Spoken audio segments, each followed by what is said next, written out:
Weekend features Ohio State and Wisconsin, and that gets us to our big story, and it is the Buckeyes being fueled by the remarkable talent of Marvin Harrison Jr., 162 receiving yards against Penn State on a career-high 11 catches. It marked Marv's third 160-yard game of the season. It ties for the most in the Big Ten in a single season this century. His coach gave it all some context on Saturday. The standard he has set here, his work ethic, and what he means to Ohio State. It's about leaving a legacy behind. And we're only halfway through the season, so I'm not going there yet, but he's on his way. I'm proud of him. Our big stat is brought to you by Walgreens. More on Harrison. Saturday's game was the 12th 100-yard receiving game of his career. That is the second most in Ohio State history, behind only David Boston. It's important to remember, Harrison was a bit player as a freshman in 2021. He really emerged in that Rose Bowl, but he didn't have any 100-yard seasons or games that season. So the 12 100-yard receiving games have all come in a 20-game span. Yeah. 12 Remarkable. of the last 20. Remarkable. He has done it. Now, he's been incredible. So give us a little perspective. You heard Ryan Day singing his praises. I think anyone who watched that game on Saturday leaves marveling at Marv. But give us some perspective on these talents. So just if you think about, especially in recent Ohio State history, I mean, a guy like Chris Olave, special, Garrett Wilson, Jackson Smith-Njigba. But to me, like, I think Chris Olave, and I see a dude running downfield, big post, making an explosive play. I think of Garrett Wilson and Jackson Smith-Njigba, guys that can kind of work in the slot and route you up. All those receivers can do a little bit of everything. But Marvin Harrison Jr., when you're building a receiver, it's like you turned up 99 on all the stats on the video game. If you picked Marvin in your video game, your buddy would say, you're cheating, man. No, you got to go to the next team. I mean, deep ball, elite. Route running, elite. Underneath routes, he can do it. I was looking at that Penn State game, and, you can just run a slant, which is 3 steps, and break at a 45-degree angle in. But you have to have feel of the timing within the quarterback, within the system, and where the green grass is. He's just got that veteran presence to him. And really, what makes him so special to me is he makes some really difficult plays look routine. And it almost hurts him in a sense, because you don't realize how difficult what he's doing it, especially catching the ball downfield in contested catches. Good receivers should be about 60-40. Yeah. The great ones, maybe 70-30. He's like 80-20. Like, when that ball is thrown to 18, you expect him to come down with it. He had the great moment on Saturday where he was interfered with and still came down with the ball. Right. That kind of speaks volumes about how great he is. And it's interesting to look at this Ohio State team. And look, they are really, really good, but they've had a lot of injuries. Injuries at running back, as we know. Emeka Egbuka, who was also a 1,000-yard receiver last year, has been in and out of the lineup, has been out of it here these last couple games. You've got a young quarterback, albeit a really good one, in Kyle McCord. The offensive line, I think we all believe, is getting better, but struggled at times at the beginning of the year, and Ryan Day pointed it out when they did. And so you have all of that. Now, you have an elite defense, no question about it. But a lot of that pressure offensively is on Harrison. And he delivers, but that's a perfect lead-in to talk about the play calling and the schemes that Ryan Day has drawn up. Because especially with Egbuka out last week, we all know who McCord's looking for, and it's number 18, right? So then it's on your play caller to put him in positions to succeed. That dude lined up as the solo receiver backside. He lined up in the slot. He lined up attack to the tackle's hip, almost as a tight end. Some of the motions and shifts they did pre-snap got him in favorable positions, and that's the key. Put Marvin in a favorable position. He will win the matchup, 99 out of 100. So you got to give credit to Ryan Day there, too, with some of his schematics. And that makes it for McCord, a young quarterback that's ascending. It makes it easier for him. Yeah, let's talk about McCord, because I kind of feel like he may not be getting enough credit. I think early on in the year, there was this sense, look, you're always going to be measured against the greatness at Ohio State and those who have preceded you. And I've said this a couple times during the course of the year, but the last 3 guys who played quarterback there were Heisman finalists. The last guy was a Heisman finalist twice, right? So, again, you get a sense of how high the bar is at this position there. But he hasn't thrown an interception since the first week of the season. He's second in the Big Ten in passing efficiency, and the only guy he's behind, maybe the favorite for the Heisman Trophy right now, in J.J. McCarthy. I mean, is Kyle McCord getting enough credit for being a really, really good quarterback? No, I really don't think he is. And I think part of this is kind of we can be deceived at times when we're watching games because, look, C.J. Stroud is one of the best throwers of the football. When it comes out of his hand, it's just a tight spiral. It's gift wrapped for your receiver. You could kind of run with a blindfold on, the ball would drop in your hands. McCord isn't, I wouldn't say that about McCord. It's not a really pretty football to the standard that C.J. Stroud is, and that can deceive you a little bit. It doesn't look as easy at times. But what I want to give him credit for, because when you play for an Ohio State or a Michigan, for every reason you just mentioned, the standard is so high, then that becomes a mental challenge. How can you stand in the middle of the storm and just focus on the simplest thing, which is you improving, you getting better, you doing your job within the system and not trying to press and prove yourself? So really what we're saying here, this is a team effort. You know, it's Ryan Day. It's Jim Knowles stepping up with the defense. It's McCord just focusing one foot in front of the other. Let's get a little bit better. This team can win a championship. And then it's guys like Marvin Harrison Jr.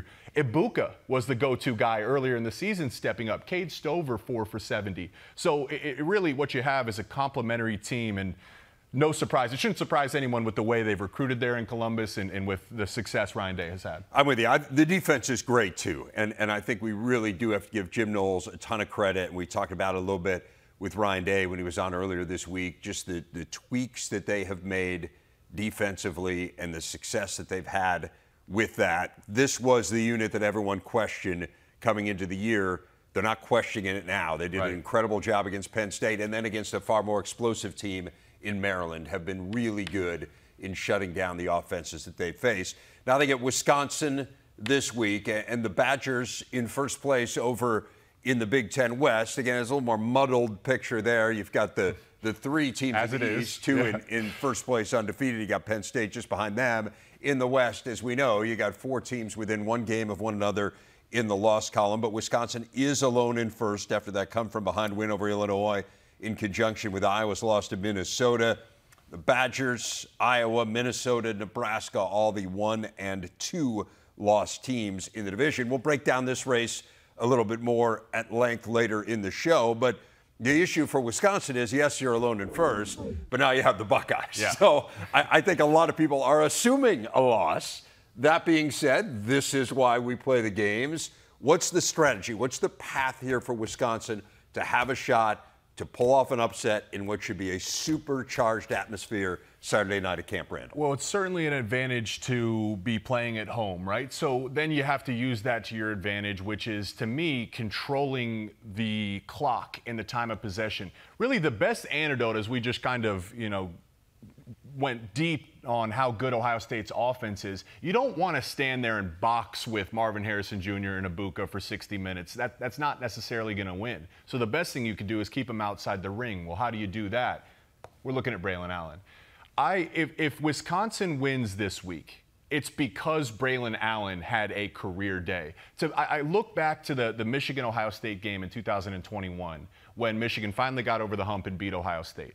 Hassan Haskins was as big of a deal in slowing down the offense as was the defense. So, and I just think about Braylon Allen, how special his career's been, how high his ceiling is. He's shown that time and time again. But at times, he hasn't lived up to that standard. There's been some lapses in there. In a big game like this, I mean, what an opportunity for him to be the focal point, to lead his team to a victory, to seize command of the West and upset a really talented Ohio State team. It also helps your young quarterback, Braden Locke, who looked comfortable, looked poised, didn't look rushed in the pocket. If you want to continue that, you need to run the ball to take some pressure off of him. It's all on Braylon Allen. Locke was really good down the stretch. I mean, that fourth quarter, it was Allen and Locke, and then the defense coming up big when they needed to, led that huge rally for them against Illinois.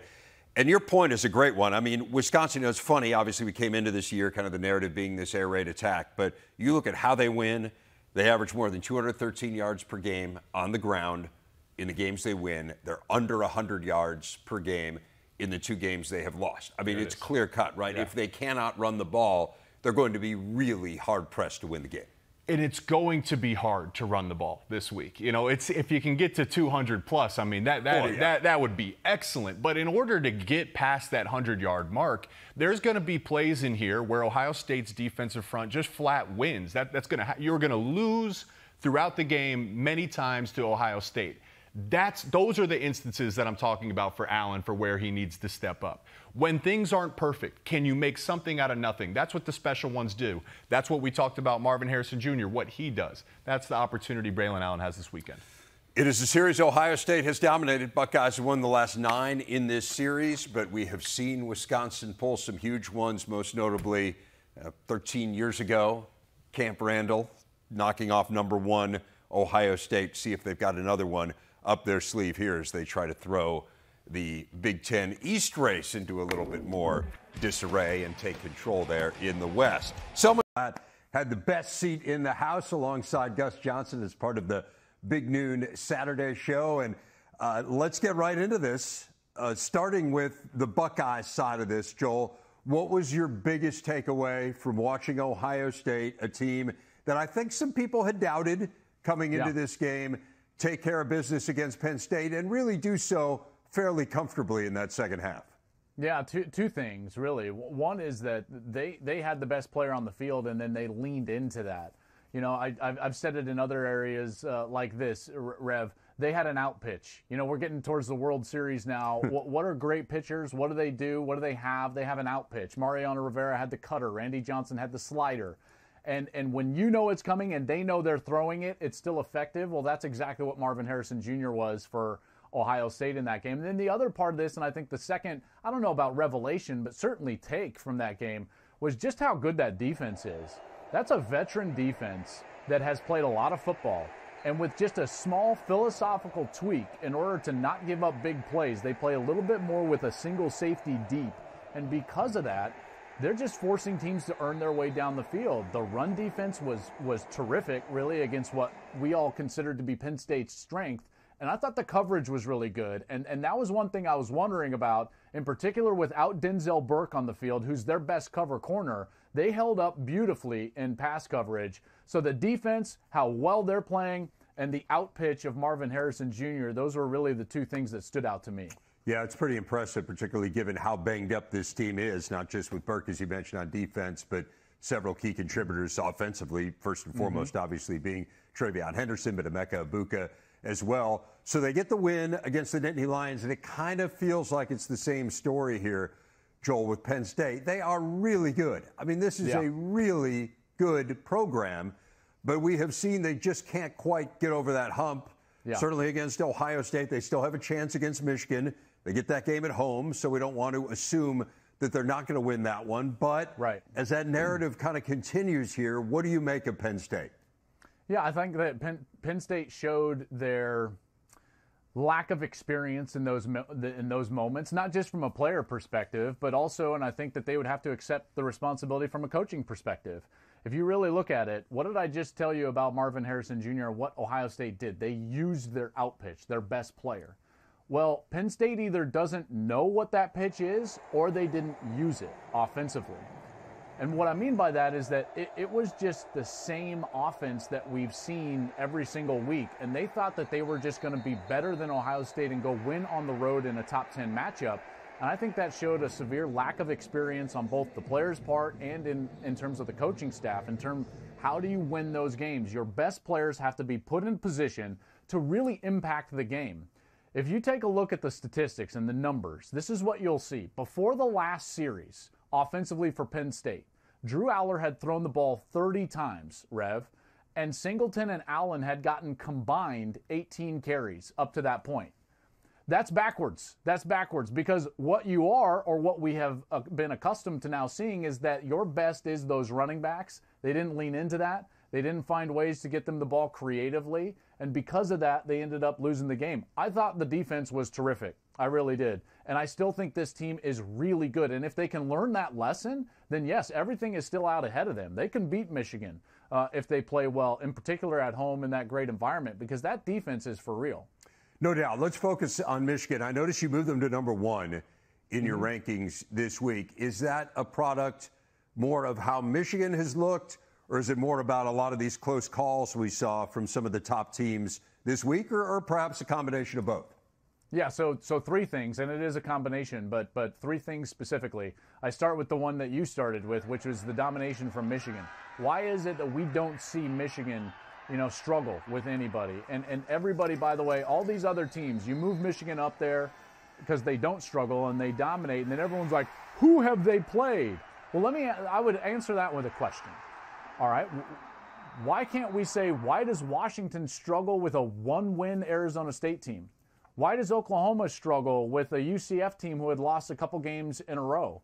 They need UCF to fail on a two-point conversion. Texas ended up beating Houston based on a bad spot. You see, the theme here is that all these other teams aren't playing anybody any better than who Michigan is playing, and yet they're struggling, and Michigan is the only one that everyone yells about schedule. Well, I'm here to tell you they're dominating. They rely on things that are reliable, like toughness, run game, discipline, and I think those are things that will pay dividends. Then to just quickly go through the rest of that answer, yes, the struggles with everybody else, and then also the Brock Bowers injury. I finally moved Georgia out of that one spot, in part because their outpitch, their guy that they would rely on, is not playing right now.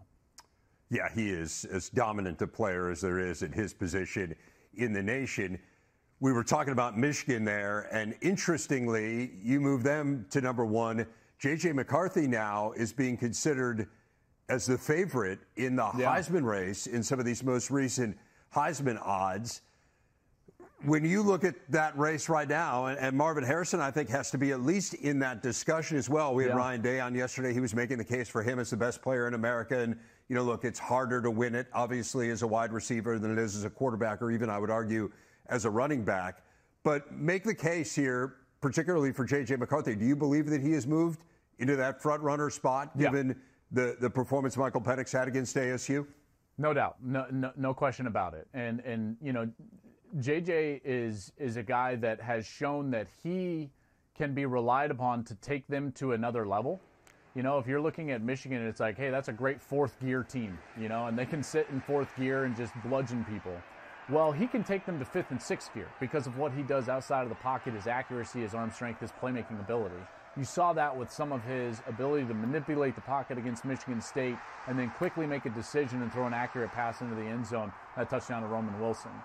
His accuracy from the pocket, getting those tight ends down the seam. Like, this guy is maturing into and developing into one of the best quarterbacks in the country for a team that doesn't rely on great quarterback play. So this is another reason why Michigan is number one. And then for Marvin Harrison Jr., I would just say that the Heisman Trophy really relies on two things: path and stages. And he's got the path and the stages to go out there and continue to compete. Now, he's going to have to put up gaudy numbers as a receiver like Devontae Smith did a couple of years ago. But I don't think it's out of the question to see this thing play out as follows. Michael Penix struggles in one of these huge games down the stretch, and Washington ends up losing a game.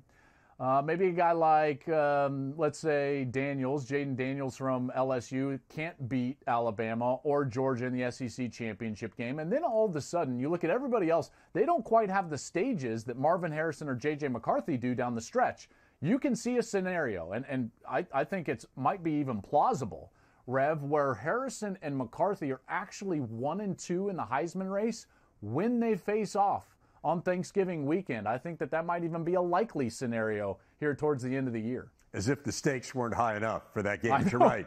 You can't get a bigger stage than Ohio State-Michigan as a regular season game in college football. So enormous. Hey, I want to ask you this. The schedule isn't the greatest this week, but is there a game that you're kind of keeping your eye on that could have an influence on the college football playoff rankings that come out next week that maybe people aren't paying much attention to? Yeah, there's no doubt. Well, first of all, we're having a little bit of a change up with Gus and Ginny and I. We're not going to do the big noon Saturday game, which is going to be Kansas hosting Oklahoma. We're actually going to step back and be in the 3:30 Eastern window and go out to Utah. The Oregon-Utah game is the one that I'm going to be at. Future Big Ten team, Oregon Ducks. Yeah.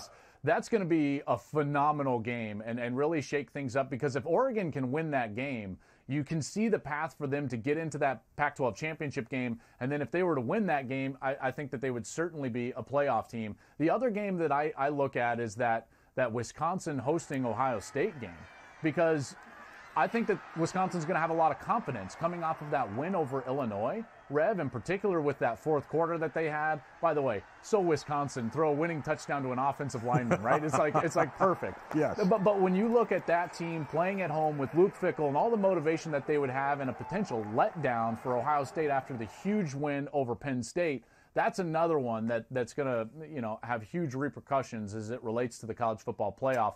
And we'll get the first rankings next week, which means that you and I next week at this time, we're going to be sitting here, and I'm sure I'm going to be beside myself at some nonsense that they give us in the rankings. Yes, I always look forward to you parsing through those and the grave illogic that you could apply to them.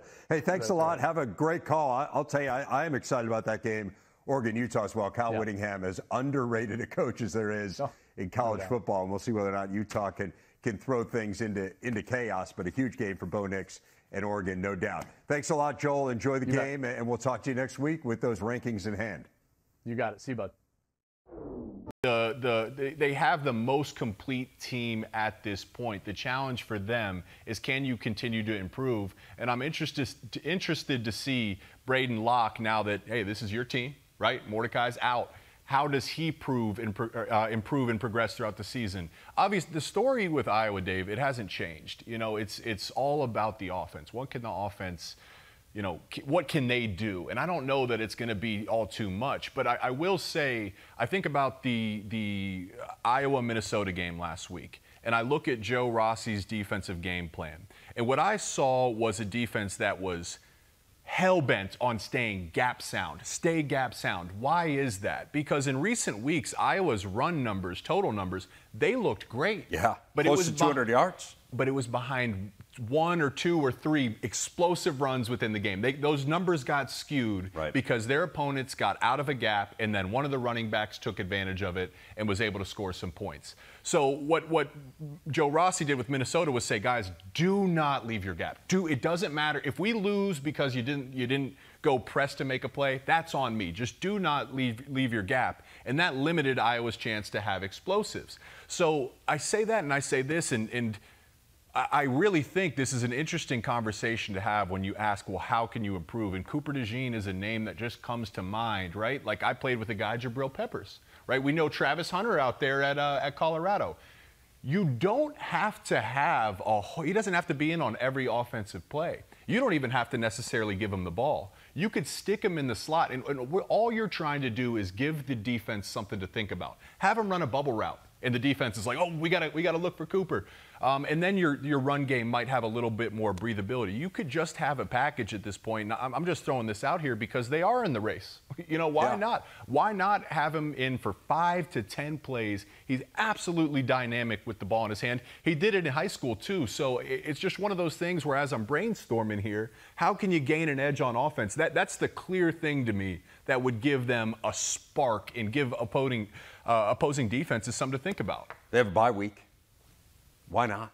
Scheme it up, right? Yeah, why not? Yeah, why not? Absolutely. No, I agree with you. We were talking about this earlier in the week and brought up exactly that. He was a great high school player, both sides of the ball. Small school in Iowa, I get it, but still, we've seen him in the open field. He's as dangerous a player as there is, not just in the Big Ten, but in the country with the ball in his hands. Figure out a way to get the ball into his hands. Okay, so real quick, do you want to know a fun fact about him, though? Yes. Second most career basketball points in the state. Do you know who's number one?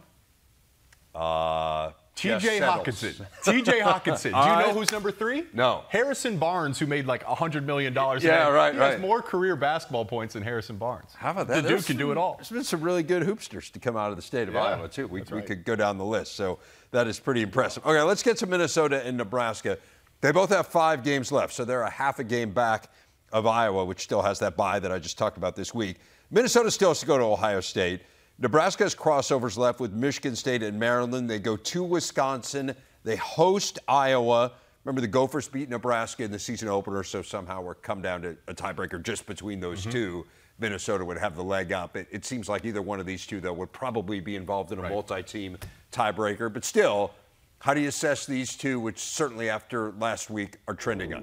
Yeah, so it's funny as you say that. I'm like looking at Nebraska's schedule, and I'm like, hey, the chips fall a little bit better for them. Yes. But they lost the tiebreaker to Minnesota. There's just so many layers to this thing. I look at Minnesota and I see a defense that, is progressed throughout the season. Cody Lindenberg, Mariano Sori-Marin leaves. Cody Lindenberg gets injured in camp. The communication starts there and works its way out. They got some guys in the transfer portal. They seem to be playing better as the seasons went on. They got something in Darius Taylor, too. He's one of the more exciting young players in the conference at any position. And at times, he's put the team on his back. So I think the other piece is Callie McManus. Can you get a little bit more? And it's not all on him. Drops have plagued them. To flip to Nebraska real quick, that is a championship-level defense. I was extremely impressed with the way Tony White and they do some things to confuse you. They put offenses on their heels.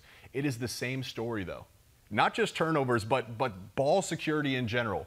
Harburg catching the snap, something as simple as that. The running back, quarterback exchanges, some of the interceptions. If they can stop losing games, they will win more games. They've throughout the past few years, they've lost more games than they've won. If you can eliminate some of these errors, they have something. I don't think Harburg's going to, suddenly be a great passer.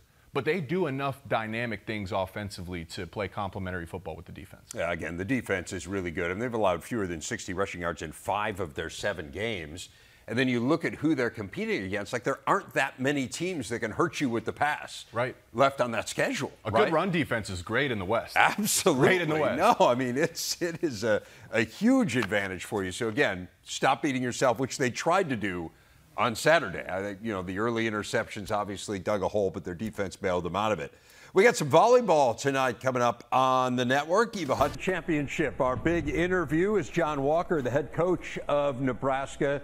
And, Coach, this is a pretty cool story. I mean, forget about winning the Big Ten. You guys, for all the success you've had historically, and we'll get into that, in your long tenure at Nebraska, it had not been a good last 5 years or so for you guys. Hadn't had a winning record in the conference. So what do you point to as kind of the key to this turnaround? Well, I think it started last year, Dave. We ended up started the non-conference season a little slow, but by the end of the conference season, we finished in 4th. We went to the semifinals. We lost to Michigan State 2-1 in the semifinals, and we're probably like one of the last 1 or 2 teams that didn't make the NCAA tournament. So I think a lot of the development part came last year, and then we returned virtually every player on the team. So I think development continuity is important. And then so it's a group that's kind of grown up together. And they developed a strong culture. You saw the seeds of that last year, and then you're starting to see, kind of the results of that growth this year. Have you changed anything tactically on top of returning personnel and building off of last year? I think we're a bit more aggressive with pressing, creating goal-scoring chances, and I think statistically, that bears fruit. But nothing outrageous or major. We definitely spent a lot of time on, pressing and transitional play in this off season. A lot of really hard practices, what we call ball in play scrimmages. Where it's just kind of relentless action and there's no breaks, and that mentality really helps in the transitional component of the game. I have to ask you about Eleanor Dale. She is leading the nation in scoring.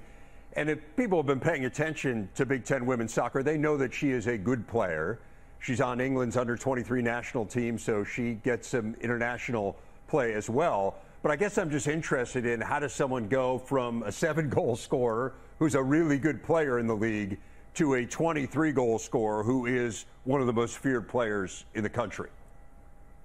Yeah, I think the first thing is technical development. She's put in a lot of work into just finishing techniques, heading, volleying, finishing from the ground, first-time finishes, breakaway finishes, finishing after a dribble. I think she has a real specialist approach to that. A lot of forwards should have that approach. Like if you're a forward, you should score goals. And so she puts that expectation on herself. And then I think over the last year, spent a lot of time on the actual technical component. And last year, she had little small injuries throughout the season. And then the other thing last fall is she had a lot of really good chances that the keeper made a great save on it, hit the post. It was 6 inches wide. And so she had a good season last fall, and if the breaks had maybe gone away a little bit, you might have seen that goal total double. And so for her to make the jump, it is huge. There's no question about it, and whatever. But I guess I've always had the belief she had that in her. And then once you get going, there's a confidence component to it as well. And I think Eleanor would tell you that. And so she's in a good place, and it's been a good place all season. This team is really playing its best soccer right now. I mean, you're in the middle of a 6-game win streak. It's the longest for your program in a decade. We talk about building off of last year and that you felt like you had a chance to be pretty good. But why do you think it's particularly clicked here down the stretch? I think continuity, confidence are some of the biggest things. I mean, I give so much credit to the players. They've created kind of a winning culture, a culture where they normalize enthusiasm, and then I think you get those minutes on the field together. They've grown up together. They've taken some hard knocks together, but they have a real sense of unity amongst them. And then I think that continuity on the tactical side of handling difficult moments in games. As you know, soccer, especially in a conference strong as the Big Ten, often comes down to 1 or 2 plays in a 90-minute game.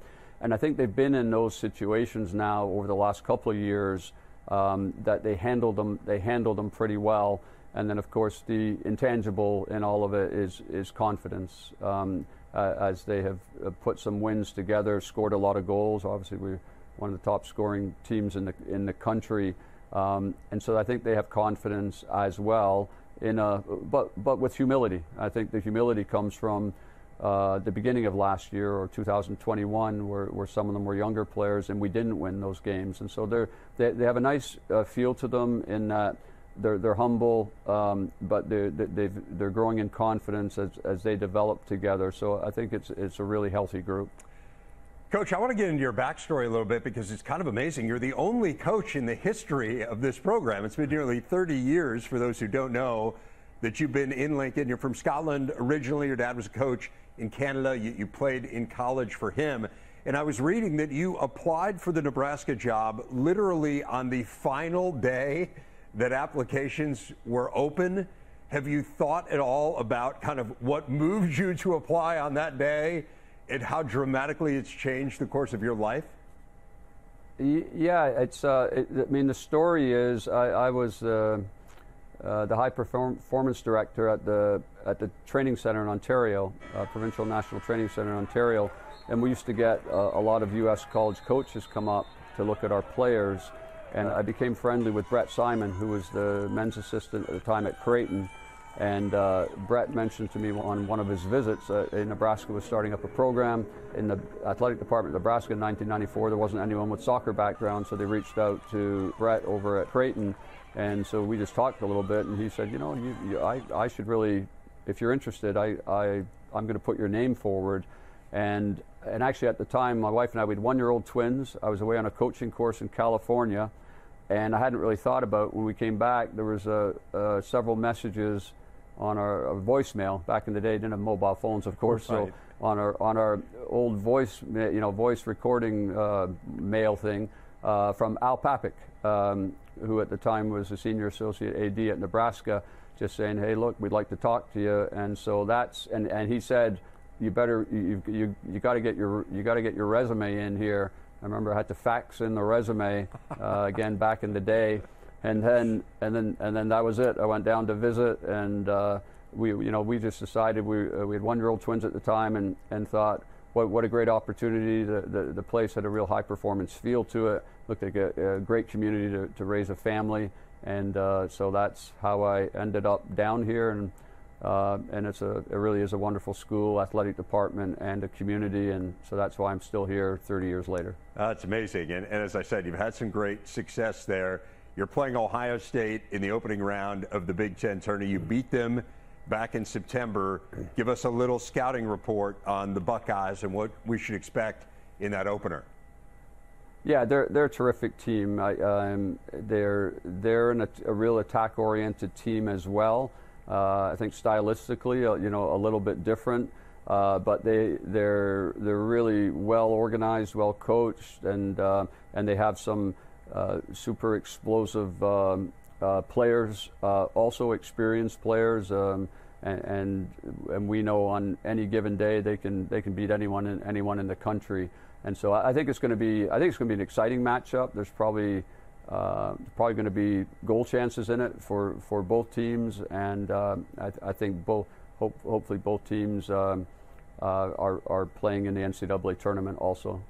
Yeah, John, it seems very likely that your team is going to make the NCAA tournament this year. You haven't been there since 2016. I mentioned you've been there a ton of times in your time at Nebraska. It just has been a little while. What's it going to be like to hear your name called? And I know you don't want to get too far ahead, but to kind of realize that, hey, we're back to where we've been historically.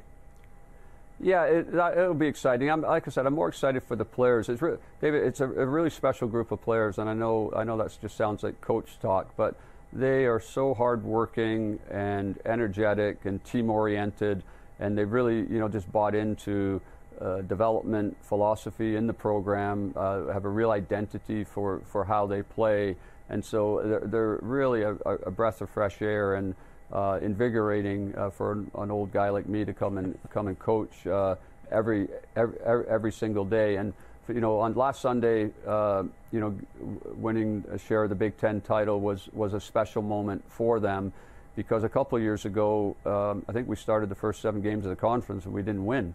We had a few ties, and then we won the last 3. But so now to see them, really escalate in their success with the conference regular season, and have an opportunity in the tournament now, and then hopefully in the NCAA tournament, I'll just be really happy for them, and I'm really proud of them. Well, really a neat story. Fun to visit with you, John. Congratulations on the success, on hoisting a trophy, and we'll see what these next few weeks hold for the Huskers. Thanks a lot, Coach. Okay, thanks so much, Dave. Nice talking to you.